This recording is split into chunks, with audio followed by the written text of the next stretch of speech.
Marriages don't fail because of lack of love. They fail because couples don't understand the phases they are in. Today, I will reveal the 6 phases every marriage goes through. Miss this, and you could be making one of the biggest relationship mistakes without knowing it. Hello people, you're welcome to my channel. My name is Faith Ayoniron. This is a channel where we talk about family and everything that goes on in families. If this is your first time hearing my voice, you're welcome to this channel.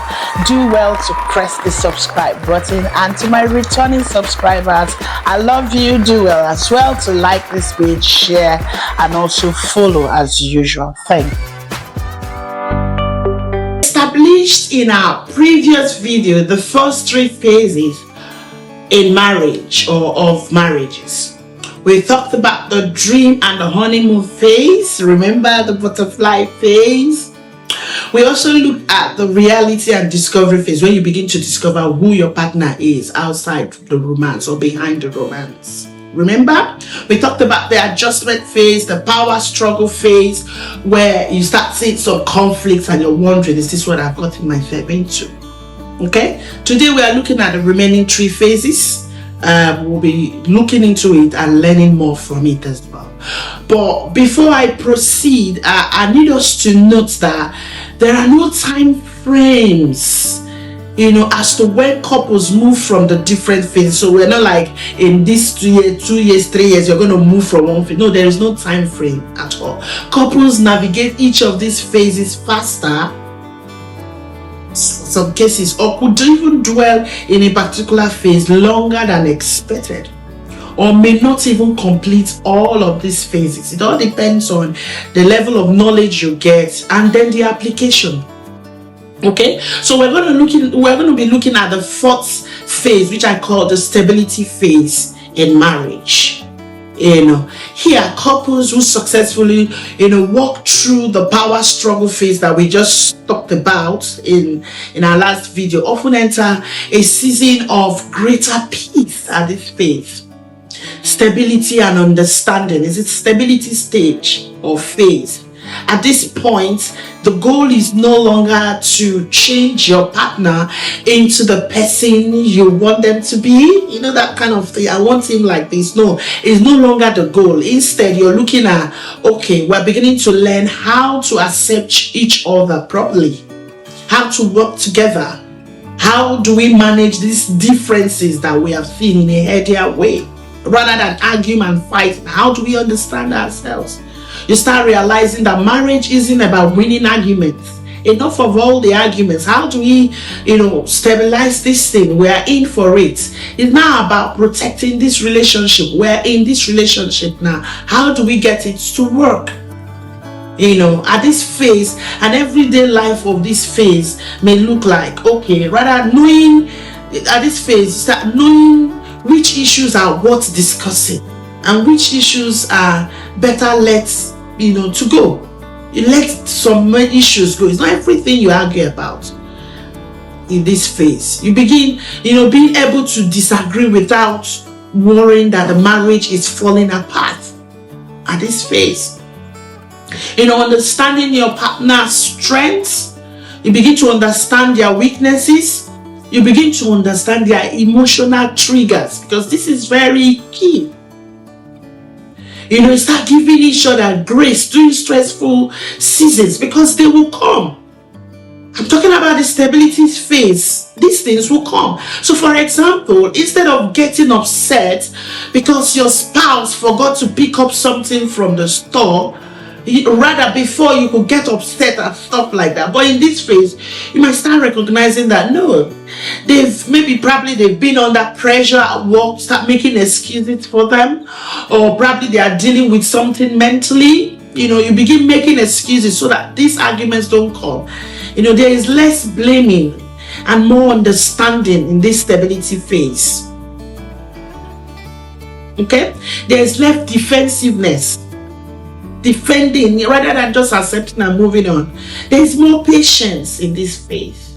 the trust between you begins to deepen. It gets deeper because you both have seen, your relationship survive difficult moments, especially the power struggle phase. You've survived those moments. You now know that challenges don't automatically mean that the marriage is in trouble. No, it's a period, you start making sense out of some of the arguments you've been having before, some of the issues you've been dealing with before. You start feeling like, oh my God, you're truly on the same team with this person. He is my teammate, she is my teammate, she is my partner. We're no longer, apart. He pulled you two together and it is deepened. And that brings us to the next phase, which I call the commitment phase. After the marriage gets stabilized, you begin to look at commitment. This is where commitment becomes a choice, not just a feeling. You've gone through stability, then we are committed to getting this thing work. In the early phase of marriage, we're looking at, it's easy to stay connected when emotions are high and everything feels exciting. Remember the dream phase? It's more about emotions, you're hyper. But in this phase, love becomes more intentional. In this phase, you continue to choose each other, even in the days when life is stressful.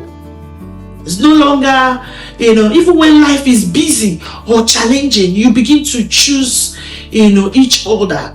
The relationship is no longer built on mainly, butterflies, excitement like we see in the dream phase. It's built on trust. It's built on loyalty. It's built on shared values. The decision to stay committed through every season become paramount. This often shows up in simple everyday actions you do together. Like being there when your partner is struggling. You don't overlook, you don't assume. You're there, you find out what's going on. You're committed to supporting them in their dreams, their goals, their career changes. You're there. You're caring for them when they are sick. You're there. You're making sacrifices for the good of the family because you now see yourself as partners. You're standing by each other during difficult seasons. That's what partnership does. You no longer look at some of the flaws. You're looking at how do we get it done. Many couples discover that love in this stage feels different from the honeymoon phase. Yeah. It's not always loud. It's not always exciting. But it's often much deeper, like I said. Deeper, intimacy, deeper. Is that kind of love that says, I am here for you, no matter what. It is built on real experiences that you've been through. It's built on shared victories, lessons learned together, and then challenges that you have both overcome together. That's what goes on in this phase.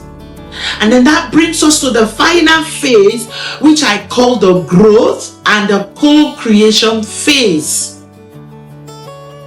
This is one of the most rewarding phases of marriage. After commitment, after stability, commitment, we're looking at this phase. At this phase, the relationship becomes more than just the two of you. It's beyond the both of you.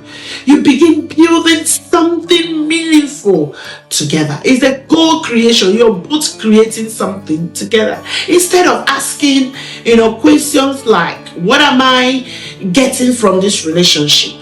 The focus shifts to, what can we create together? Is a teamwork. What can we put together? What legacy are we leaving? What do we want people to say or see us about? For some couples, that may be raising children, in a particular direction. For others, it may be building a business that will stand the test of time. It could be serving in a ministry. It could be pursuing shared goals. It could be traveling. Be supporting each other's dream or making a positive impact in their community. So you're building something meaningful, something structural, something edifying together. You know, in this phase, it could mean raising a family together with a greater vision. It could be building financial stability. You're looking at financial legacy. It could be pursuing a shared dream and goals. You know, it should also be encouraging each other's personal growth, supporting one another through life's major transitions, because it will happen. It happens. Making a difference in the lives of each other. A great example could be maybe a couple helping each other through career changes. You know, this can be very demanding. Caring for aging parents as well. Supporting a child's education. Like I had mentioned before, we'll be working together towards a long-term vision. It's up to you what vision you're pursuing. At this stage, marriage becomes a partnership where both people help each other become the best version of themselves. At this co-creation stage of phase, the couple stop focusing only on their individual journey, and they start embracing the journey, together. Start embracing the journey you're building together with your partner. Is very, very important. So my final thoughts on this: every phase has its own challenges, I'm telling you. But every phase also brings opportunities to grow, understanding each other better.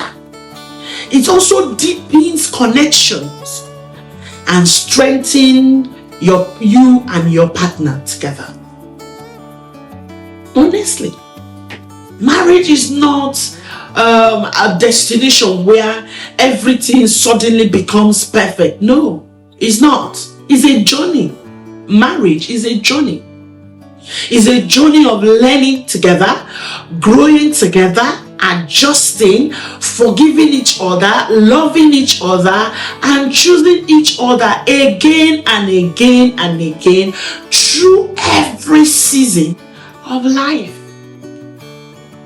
And the more you understand the phase your marriage is in, or the phase you're in currently, the better equipped you will be to thrive in it. Because when knowledge comes and then application is done, then you see the positive results.